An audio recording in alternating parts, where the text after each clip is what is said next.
Vivo నుంచి మనకు ఒక అఫీషియల్ అప్డేట్ వచ్చింది. త్వరలో వీళ్ళు వివో Y400 ప్రోని లాంచ్ చేస్తున్నారు. రూమర్స్ అయితే బయటపడే.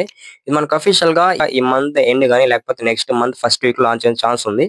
ఇంకా మనకి ఈ మొబైల్ కూడా ఫీచర్స్ కూడా చాలా బాగున్నాయి. ఇవన్నీ కూడా మనం తెలుసుకుందాం. దీనికి సంబంధించిన ప్రైస్ డీటెయిల్స్ కానీ ఇంకా ఈ మొబైల్ హిట్టా ఫ్లాపా లేకపోతే ఏమన్నా స్పెసిఫికేషన్స్ ఏమన్నా తక్కువ చేస్తారా ఇంకా ఏమైనా పెట్టాలనేది కూడా మనం మాట్లాడుకోబోతున్నాం. అండ్ కంటెంట్ వర్త్ అనిపిస్తే సబ్స్క్రైబ్ అండి. వీడియోకైతే లైక్ కొట్టేసేయండి. ఫస్ట్ మనము ఇమెయిల్ సంబంధించిన డిజైన్ అండ్ బిల్డ్ క్వాలిటీ అనుకుందాం. ఎప్పుడైనా కానీ మనము డిజైన్ స్టార్ట్ చేద్దాం. బట్ ఇక్కడ కూడా అంతే. ఇది మనకు ఫ్రంట్ అయితే క్వాడ్ కోర్ డిస్ప్లే పెట్టారు. మనకి బ్యాక్ అయితే ప్లాస్టిక్ ఫినిష్ ఉంటుంది. సైడ్ కూడా ప్లాస్టిక్ ఫినిష్ ఉంటుంది. ఇది మనకి డ్యూయల్ స్టోరేజ్ స్పీకర్స్ మీద రాబోతుంది. అలాగే in display finger print support ఉంది. ఇంకా మనకి డ్యూరబిలిటీ విషయానికి వచ్చి ఉంటుంది. ఇందులో మనకి ఎంఎల్ STD 8 సర్టిఫికేట్ పోయింది. సో మనకి ఇది మిలిటరీ గ్రేడ్ అని చెప్పొచ్చు అనమాట. అంటే ఒక రకంగా మనకి డ్యూరబిలిటీ అనేది చాలా బెటర్ ఉంటుంది అనమాట. IP65 వాటర్ రేటింగ్ తో రాబోతుంది. అంటే ఫుల్లీ వాటర్ ఫోన్ అయితే కాదు. అంటే చిన్న చిన్న డ్రాప్స్ కి స్ప్లాష్ కి సపోర్ట్ చేస్తుంది అనమాట. వితౌట్ డస్ట్ ప్రూఫ్ అని చెప్పొచ్చు. ఇక్కడ కూడా ఇంప్రూవ్ చేయాలన్నమాట. ఎందుకు నాకు తెలియదు వివో అసలు ఐపీ రేటింగ్ ఇంప్రూవ్ చేయరు. IP16 ఇవ్వాలి. 7.5 mm థిక్నెస్ ఉంటుంది అనమాట. థిక్నెస్ చాలా బాగుంది. అంటే మనకి వివో Y సిరీస్ అని ఆల్మోస్ట్ థిక్నెస్ మీద ఎక్కువ ఇంప్రూవ్ చేస్తారు. 182 గ్రామ్స్ అయితే వెయిట్ ఉంది అనమాట. అంటే చాలా లైట్ వెయిట్ అని చెప్పొచ్చు. డిస్ప్లే విషయానికి వద్దాం. ఇది మనకి 6.77 ఇంచెస్ AMOLED డిస్ప్లే తో రాబోతుంది. 120 Hz అయితే రీఫ్రెష్ బెటర్ అని చెప్పొచ్చు. మనకి HDR సపోర్ట్ ఉంది. మనకి 4500 nits అయితే పీక్ బ్రైట్నెస్ పెట్టారు. చాలా ఎక్కువ బ్రైట్నెస్ అనమాట. మనకి ఇండోర్ అవుట్డోర్ బ్రైట్నెస్ లెవెల్స్ అనేవి చాలా ఇంప్రెసివ్ ఉంటాయి. మేజర్ గా సన్లైట్ విజన్ లో చాలా బాగుంటది అనమాట ఈ బ్రైట్నెస్ అనేది. మేజర్ గా మనకి వివో డిస్ప్లేస్ కొంచెం ఇంప్రెసివ్ ఉంటాయి అనమాట అవుట్డోర్ వాడేటప్పుడు.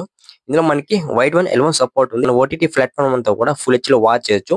అక్కడ కూడా బెటర్ ఎక్స్పీరియన్స్ ఉంటుంది. ఇంకా మనకి వివో డిస్ప్లేస్ చాలా బాగుంటాయి అనమాట. విజిబుల్ ఎక్స్పీరియన్స్ కానీ మనం స్ట్రీమింగ్ చేసే కానీ చాలా బాగుంటాయి అనమాట. ఈ ప్రాసెసర్ విషయానికి వద్దాం. ఇక్కడ మనకి MediaTek ప్రాసెసర్ ఇచ్చేస్తారు. ఇది మనకి MediaTek Dimensity 7300 ప్రాసెసర్ ఇచ్చేస్తారు. ఇది మనకి 4 బిల్డ్ ప్రాసెసర్ LPDDR4 ఇచ్చారు. అలాగే UFS 2.2 రాబోతుంది అనమాట. ఇక్కడ మనకి ర్యామ్ అండ్ స్టోరేజ్ టైప్ లో కొంచెం చేంజ్ చేసి ఉండాలి.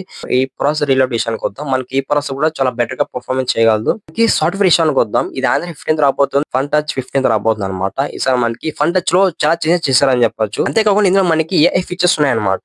అంటే ఎరేజ్ కానీ అలాగే ఫోటో ఎన్హాన్స్మెంట్ ఇలాంటి ఈ టైప్ ఆఫ్ AI ఫీచర్స్ ఉంటాయి. ఇంకా మనకి కెమెరా విషయానికి వద్దాం. ఇది మనకి డ్యూయల్ కెమెరా సెటప్ ఉంది. ఒక ఫ్లాష్ ఉంది అనమాట. మెయిన్ కెమెరా అయితే 50 MP ఇచ్చారు. ఇది మనకి OS కూడా సపోర్ట్ ఉంది. అలాగే PDF కూడా సపోర్ట్ ఉంది అనమాట. Phase detection auto focus. మనకి రేర్ కెమెరా నుంచి కూడా మంచి ఫోటోస్ తీసుకోవచ్చు. మనకి ఇక్కడ సెన్సర్ యూజ్ చేశారు. బట్ ఏ సెన్సర్ కన్ఫర్మ్ గా యూజ్ చేశారో నాకు తెలియదు. బట్ నాకు తెలిసి మీకు అప్డేట్ చేస్తాను. మనకి రేర్ కెమెరా యూజ్ చేసుకొని మాక్సిమం 4K 30fps లో వీడియో రికార్డ్ చేసుకోవచ్చు. వీడియో క్వాలిటీ కూడా చాలా బాగుంటది. సెకండరీ కెమెరా విషయానికి వద్దాం. మనకి ఇక్కడ 2 MP డెప్త్ కెమెరా పెట్టారు అనమాట. యాక్చువల్గా ఈ కెమెరా వల్ల ఏం యూజ్ అనేది మినిమం ఇక్కడ అల్ట్రా వైడ్ కెమెరాని పెట్టంటే ఒక రకంగా యూజ్ అయ్యేది అనమాట. బట్ ఏం చేద్దాం. ఫ్రంట్ కెమెరా విషయానికి చూస్తే మనకి ఇక్కడ 32 MP పెట్టారు. 32 MP అంటే చాలా బెటర్ అని చెప్పొచ్చు. చాలా డీసెంట్ ఫోటోస్ కవర్ చేయగలదు. అంటే మనకి మెయిన్ గా ఎంపీతో పని లేదు. సెన్సార్ బెటర్ ఉండాలన్నమాట. సెన్సార్ బెటర్ ఉంటే చాలు మంచి ఫోటోస్ తీయగలదు. మనం ఈ ఫ్రంట్ కెమెరా యూజ్ చేసుకొని సెల్ఫీస్ కానీ అలాగే గ్రూప్ ఫోటోస్ ఇవన్నీ కూడా మంచిగా కవర్ చేసుకోవచ్చు. ఫ్రంట్ కెమెరా యూజ్ చేసుకొని కూడా మాక్సిమం 4K 30fps లో వీడియో రికార్డ్ చేసుకోవచ్చు అనమాట. మనకి ఇక్కడ front and back video recording quality same ఇచ్చారు. ఇక్కడ నాకు చాలా బాగా నచ్చింది. ఇంకా మనం నెక్స్ట్ మాట్లాడుకోవాల్సింది బ్యాటరీ అని చెప్పొచ్చు. 5500 mAh బ్యాటరీ పెట్టారు.